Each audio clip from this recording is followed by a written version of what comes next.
Okay, to continue about worrying.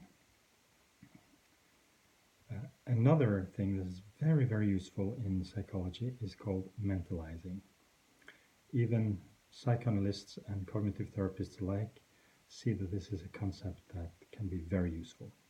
Mentalizing means that we will always guess the thoughts of other people around us. We will guess what they are thinking about us, especially. And a lot of people have problems with worries of a social nature. They worry that they might have offended somebody. They worry why this person did this thing, etc. And that can be a nightmare. A lot of people, when they've been to parties and things like that, they replay everything that they've said in order to find out, did I say something wrong? Oh, maybe she took that in a bad way. How can this be construed, etc., etc. Or we worry in general about what people think about us, that they think we're stupid, that they think we're useless, etc., etc. And of course, again, this is a natural tendency that is for survival. In way, people who didn't care what other people thought about them would die in the Stone Age. They would be excluded because they had no empathy.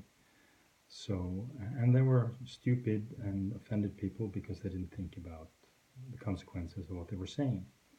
So it is a survival thing, but a lot of people do it too much. You might say that your worry program, the setting is too high. It's like on 9, you should get it down to 4 or 5, so that you just worry about things that you need to worry about. Okay, so what can you do to worry less socially?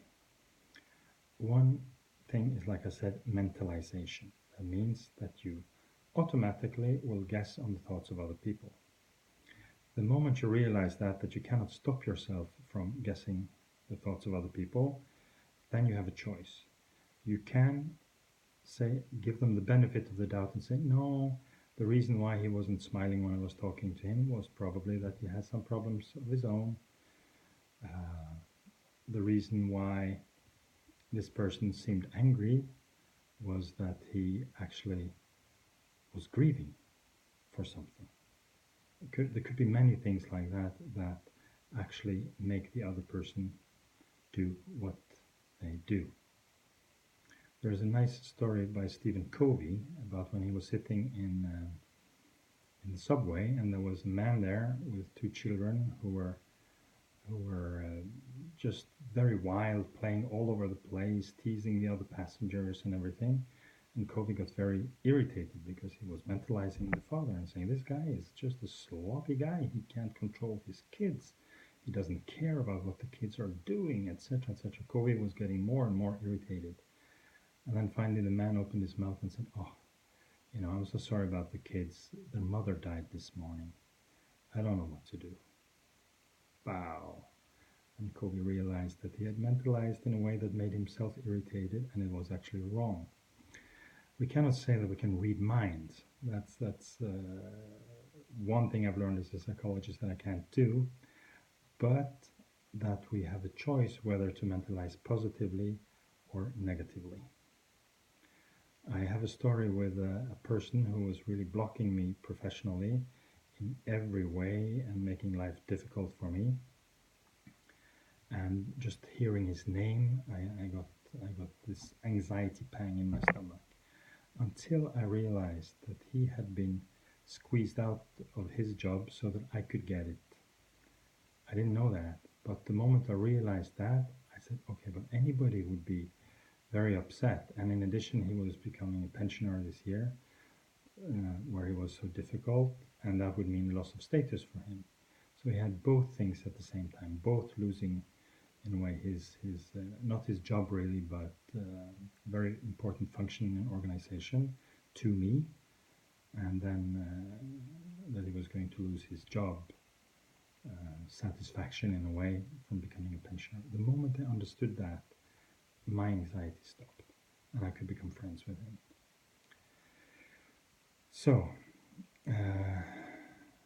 if you mentalize positively or excusingly to other people, you'll save yourself a lot of worries, especially if you realize that you are probably not the one they're thinking most of. Most people think most of themselves. A lot of people who have anxiety going to shops think that people are going to see that they're anxious and judge them. Usually, people, when they go in shops, they're worried about remembering what they have to buy or selecting between different things to buy. They don't think much about other people in the shop. But an anxious person will have a tendency to worry about these things. So if the anxious person said, okay, most people are concerned with their things, very unlikely that they're actually thinking of me at all. And if they're thinking of me, maybe they have compassion rather than judgment. They say, oh, I had a problem like that once, but look at me now, I can go shopping. In a way, we can guess at whatever we want. When you mentalize positively or excusingly towards other people, you feel better. It doesn't matter, they're not going to know what you're thinking about their thoughts. So that's not the point. It's not the point to excuse people, really. The point is that if you mentalize positively, you will feel okay and you will not worry that much.